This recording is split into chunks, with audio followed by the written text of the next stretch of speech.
que é tão difícil mudar as crenças das pessoas a respeito de religião e até mesmo a respeito de política? Normalmente a gente tenta modificar as ideias das pessoas ao nosso redor a respeito de política e religião, mas é muito difícil. E um dos motivos para isso ser difícil é porque a política e a religião são as formas pelas quais as pessoas vivem. Elas estabelecem o jeito de viver delas baseado nas regras dos partidos políticos, das ideias políticas e das ideias religiosas que elas tiveram. E por isso é tão difícil, porque uma vez que você apresenta uma ideia diferente, uma nova ideia, você está modificando o sistema básico de crenças daquela pessoa. E pior, você está dizendo para ela, talvez esteja dizendo para ela, que tudo aquilo que ela viveu até agora tenha sido sem necessidade. Ou seja, você pode estar fazendo com que aquela pessoa sinta que desperdiçou a sua vida até aquele momento. E isso é muito complicado. Você vai modificar as bases da vida daquela pessoa, as bases do conhecimento dela. Ela vai ter que entender lá no fundo o quanto ela estava errada. E por isso é complicado. Mas não é só por isso que é complicado. Tanto as religiões quanto as ideologias políticas, elas já prepararam as defesas ideológicas. Elas já prepararam os raciocínios que vão defender aquela fé. Tanto a fé política quanto a fé religiosa, sim. Pessoas muito antes de você, pessoas que têm interesse em sustentar aquilo ali, pessoas que são daquela religião ou daquela ideologia política, elas já trabalharam, seja de forma honesta ou desonesta, todos os raciocínios possíveis e imagináveis para defender os crentes daquela corrente filosófica, política ou religiosa. Muitas pessoas e pessoas inteligentes gastaram vários anos, dedicaram vários anos da própria vida a criar argumentos para defender aquilo.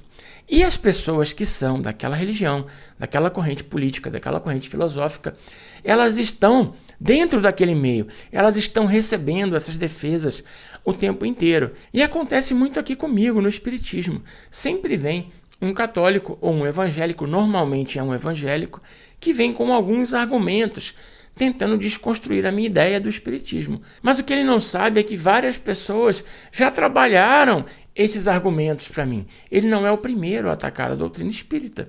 Ele não é nem o segundo, nem o terceiro. Os argumentos que ele usa, que ele acha que são muito convincentes, na verdade já foram usados por outras pessoas.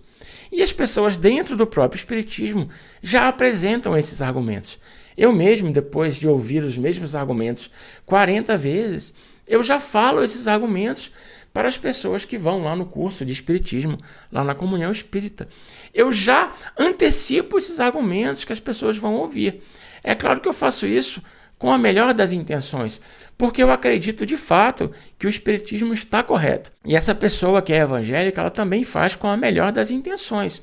Ela realmente acredita que aquilo ali está correto. Mas no meio político-filosófico nem sempre é assim. Muitas pessoas fazem isso como forma de dominação. E sim, nas igrejas também acontece isso. Muitas pessoas que estão à frente das igrejas, elas já trabalham os argumentos como forma de dominação. Tanto na parte religiosa quanto na parte ideológica, política, filosófica, existem pessoas mal intencionadas também.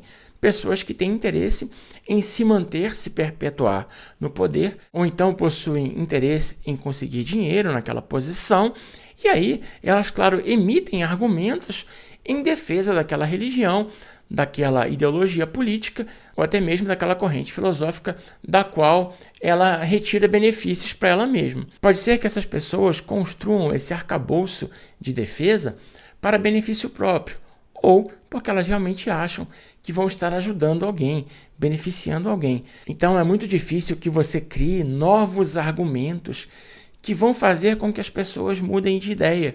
Por quê? Porque o seu argumento desafia a base da vida daquela pessoa, ela pode estar jogando toda uma vida fora, percebendo todo o tempo que ela desperdiçou, e ela também desafia o raciocínio de diversas pessoas, provavelmente muito mais inteligentes do que você, que já criaram todas as defesas para o argumento que você chega. Então, o argumento que você acha que é novo, que você acha que está inovando, que você acha que é algo genial, na verdade, alguém já pensou, alguém já utilizou e uma outra pessoa já criou a defesa para isso. Então, essas religiões, todas elas, o espiritismo incluído, elas já criaram todo o mecanismo de defesa. E as religiões políticas e filosóficas também já criaram esse mecanismo de defesa. E como a pessoa está completamente envolvida naquilo, completamente envolvida naquela situação, e ela já ouviu isso várias vezes, dificilmente ela vai parar para pensar. Dificilmente ela vai se dar ao trabalho de refletir, justamente porque se ela refletir, ela está colocando toda a base dela em xeque. A fé dela não é verdadeira. A fé dela não se baseia num racional. A fé dela, ela é meio que dogmática. E aí não é só da religião que eu estou falando. A fé política é da mesma forma. Ela é dogmática. Então a pessoa, se ela perder aquela estrutura, ela perde toda a base da vida dela. Ela fica sem chão. Ela não sabe o que vai fazer. Imagina você descobrir de repente que perdeu 40, 50, 60 anos da sua vida por causa de uma ideologia, por causa de uma religião que estava errada. Imagina de repente você aqui descobrir que tudo o que você fez por causa daquilo estava errado e que todo o seu sofrimento está sendo baseado nas decisões erradas que você tomou por causa de tudo aquilo que você fez, tudo aquilo que você acreditou. Você vai ficar completamente perdido. Então as pessoas evitam que isso aconteça. Elas querem evitar esse sofrimento a todo custo. Mas chegando no mundo espiritual não vai ter jeito. Chegando no mundo espiritual, elas vão se deparar com a realidade, seja ela qual for. E lá elas vão ter que enfrentar a si mesmas, vão ter que enfrentar as suas próprias crenças e não vão ter para onde correr. Mas é por isso tudo que eu acho tão difícil modificar a crença de alguém.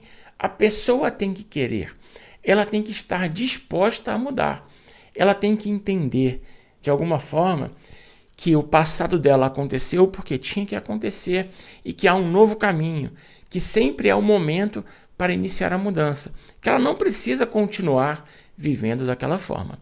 Essa é a minha opinião, eu não tirei de nenhum livro espírita, eu apenas raciocinei baseado em tudo que eu vejo e até naquilo que acontece aqui comigo, conversando com pessoas de outras religiões muito próximas a mim e conversando com pessoas de outros espectros políticos também. Então é isso, se você gostou do vídeo, se inscreve aí no canal, deixa o seu like, ativa o sininho para receber todos os nossos vídeos. Fique bem, um grande abraço e até o próximo vídeo. Até lá!